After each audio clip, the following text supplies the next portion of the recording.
Yo, welcome back to LeadFoot TV. So today we are doing some work on Sarah's little Colt, and basically it's had a little problem since we bought it. But when you're putting it on like quite a lot of lock, it will like ping, almost like when you've got a snapped spring, but the spring isn't snapped. And we think it's probably the strut top bearing. So we've got a new strut top and bearing to go on. So we're going to replace that today, and hopefully it'll fix the problem. It wasn't that bad when we got it, but it's got worse and worse over time, and now it's like quite a loud bang when you turn the steering wheel. So yeah, we'll start by jacking it up and getting the wheel off, and then I'll show you what to do from there. So basically we need to remove this whole strut unit to get the bearing off the top. So start by just pulling that ABS wire out of the bracket, and then disconnecting the brake line from the bracket. So and then these two bolts here as well. So there's a nut and bolt either side. They're 19mm. So yeah, probably need a breaker bar to slacken them off. So yeah, we'll get those two bolts out, get that bracket off, and then that's the bottom half off. And then we've just got to get the top bolts, which is a bit more difficult than usual because you can't actually get to the top bolts because they're underneath the scuttle panel.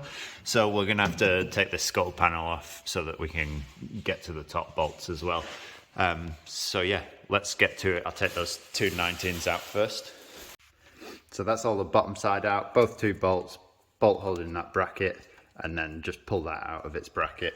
The one holding the brake line on was one of those weird star things that take these kind of sockets.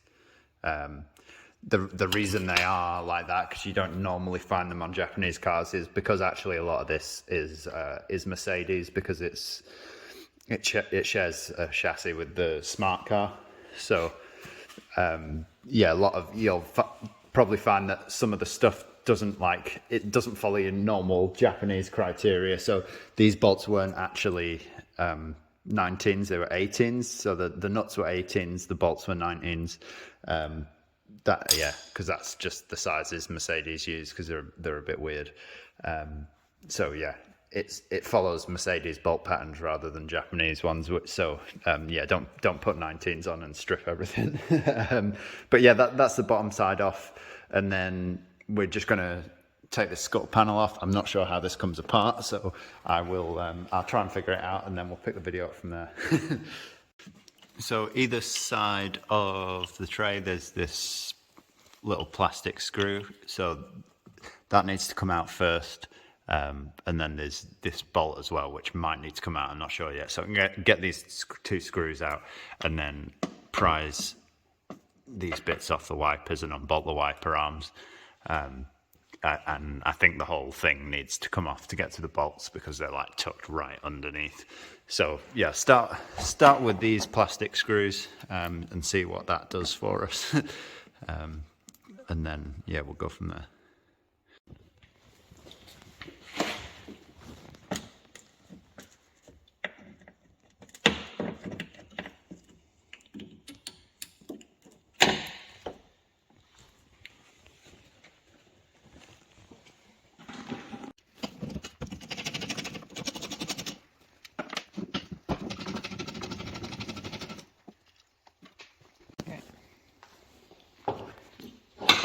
So once you've undone the bolts for them, it's just a case of pulling the wiper arm up like that, and then just kind of wiggle it to the side until it comes free.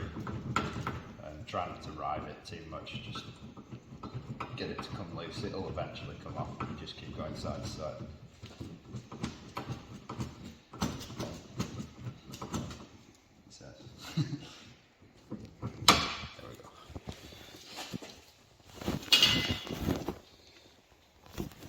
Just on they're just on the like little splines, so they just get stuck over time. But if you just wiggle them every way it can, eventually it'll just break the seal and it'll come off. So yeah, they're just these little plastic pieces here, and you've just got to go underneath and find them, and then just squeeze the tabs together like that, and then they just pull out the hole. And then once that's off, this plastic piece will split away from the bulkhead. So we've just got to go along there and get all them off.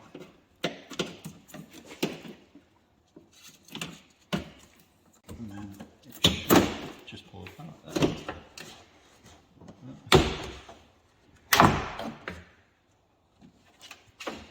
Okay, so we'll start off by taking this whole wiper motor out. You can unplug it if you want, but there's not really any need to. You can just move it to one side.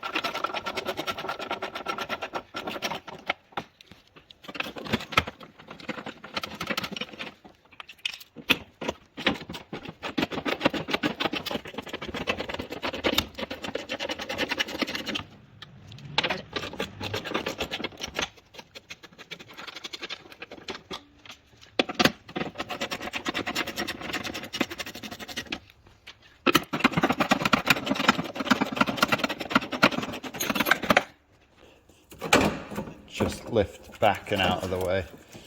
It should.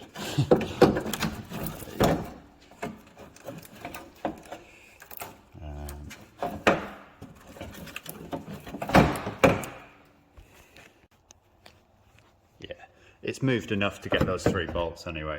So these nuts on the top are for the strut top, so just undo them. I'd guess they're 14s or 17s looking at them, I'm not sure, but yeah, so you want this one, and this one, basically the 3 around the outside. Once you've got them 3 off, it'll drop straight out the bottom, so be careful what you're doing. If you let it drop too much, it'll go through your CV boot. So if you've got somebody with you, maybe get them to just hold the strut while you take these bolts out. So yeah, we'll get them 3 out now, and then we'll drop the strut out of the car. So once you've got the strut off the car like this, it's this bit that we're replacing, this top hat. I've got the new ones here. Yeah, so it's this top hat that we're replacing, and then this bearing that sits underneath it as well. So what we need to do is compress the spring so that we can safely take this nut off the end. It's nerve-wracking as fuck doing this, even when you've done it 1,000 times. But yeah, basically you just need to put these clamps on. These are spring compressor clamps. You need to put these clamps on and just wind them on evenly, a little bit at a time. You don't want the spring to kink or anything. You want to keep it as straight as possible. So yeah, we'll wind them in a little bit at a time, and then once that's off, there's a 19mm bolt on the nut on the end that'll just come off, and then that whole top piece will come off. And just make sure you give it a good douse with some WD-40 or whatever you've got, and it just makes it a bit easier to come off, because if that nut gets stuck, it's a bit of a nightmare.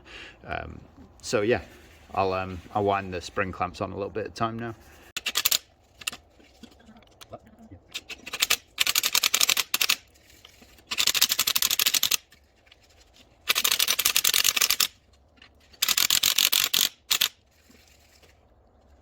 So you can see once you wound them in as much as they need to be, they'll be slack in the spring, so the spring will move around now. That means that when you take this top hat off, it won't go flying off. So once that's off, we can undo that bolt. Oh, not even. So once that nut's off, it'll yeah, it'll all come off. So it came off like this, so that piece on top, and then no, sorry, that piece on the bottom, that piece on the top, and then just the nut holding it all in. But yeah, basically what's happening is when we're turning the wheel, all of a sudden it'll just get this big clunk, kind of the same noise you get when you've got snap spring, because it's basically the same kind of situation. Is this bearing has just totally collapsed, so it's not allowing the strut top to turn with the steering, and then all of a sudden a one bit of force is just pushing it all around. So yeah, this is the remainder of the bearing. So it has actually like just disintegrated and then become part of this this top bit. So yeah, that there is the remainder of the bearing. It's fallen apart into two pieces. It should be one big solid bit like that. So you can see how absolutely knackered it is. Yeah, they're only made out of plastic, so they're not very hard wearing really. Once they start going, then they just fall to bits pretty quick. So it has been making that noise when we bought the car like a year and a half ago, and it's gradually got worse. So we probably should have changed it sooner, but at least we're doing it now. So yeah, that's kind of reassured us that that's the problem. So we'll get this new strut top bearing in and put it all back together. So yeah, that piece there, so you can see it's black at the bottom, grey on top. It might not be like that depending on where you get it from, but we got all the parts on eBay. We'll stick a link to them in the description down below. But that piece just goes on top like that and pushes around there, and then basically that sits in there and it allows the two pieces to move separately from each other. That's the old one. We bought it as a kit, so it came with the strut top as well, so we've got a nice fresh bush inside there as well, so we can actually chuck that bit with the bearing as well. Yeah, so we'll put it all back together. That piece goes on first, strut top on after, and then just the nut holding it all together. So looking at this, it's not ideal that we're putting this back on really. We could have done with a new bit of that, but it's yeah, it's too late now because we've got it all in bits and we're not going to get that today. But basically I think the bearing is seized up on here because all the build-up of the rust around the outside of this collar, and it's just kind of seized the bearing in place and not allowed it to move. So we're just going to clean this up as best we can now before we put it all back on, and it should hopefully let the bearing move freely. I've just put the new one on now and it won't move because because of all the rust around the outside. So we'll clean that up now before we put the bearing on, and then we'll put it all back together. So that's the bearing sat back in there with the collar to the top, and then that basically the bottom half of this sits into that recess like that, so it's all one piece but it can move separate. So the bearing will allow it to move separately to the top, so we can put that back on top of our shock now, like that, and then just the nut on the top, and then we'll bolt it all back together, and then we can just undo the spring clamps. It's the same process undoing them. You've got to just undo them a little bit at a time evenly and can't try and keep the spring straight, because if it kinks it can fly out, and it's not nice. So everything basically just goes back in reverse order, so bolt it up on these top three first, and then you can either put the scuttle panel back on, but I'm gonna just put all the bottom back together before I put the scuttle panel back on. So yeah, basically just get it lined up back in there. So you might have to prise the arm down and push it in. It's going to be hard for me to film it and show you how to do that because I need both arms. But yeah, if you just get a bar in the arm somewhere, prise it down, that should just push into there, and then you'll be able to get your bolts through. And then it's just a case of tucking your ABS wire back in, and then you're bolting your brake line back up onto the strut. Yeah, and then that all back together, and then just putting the wiper mechanism and tray and everything back in reverse order. And yeah, that is pretty much as simple as that. So yeah, we're all back together now. That's how it should look when it's all back together. Both bolts through here, bolt through the brake hose, this clip back up in its slot, and then on top, obviously you've got all the scuttle panel and everything back together. We've not put the wiper blades back on yet, and the wiper arms, because we've just given them a lick of paint before we put them back on because they were a bit crusty. Somebody's badly painted them at some point before, and it's just like all bubbling up and coming off. So yeah, we're just waiting for them to dry before we put them back on.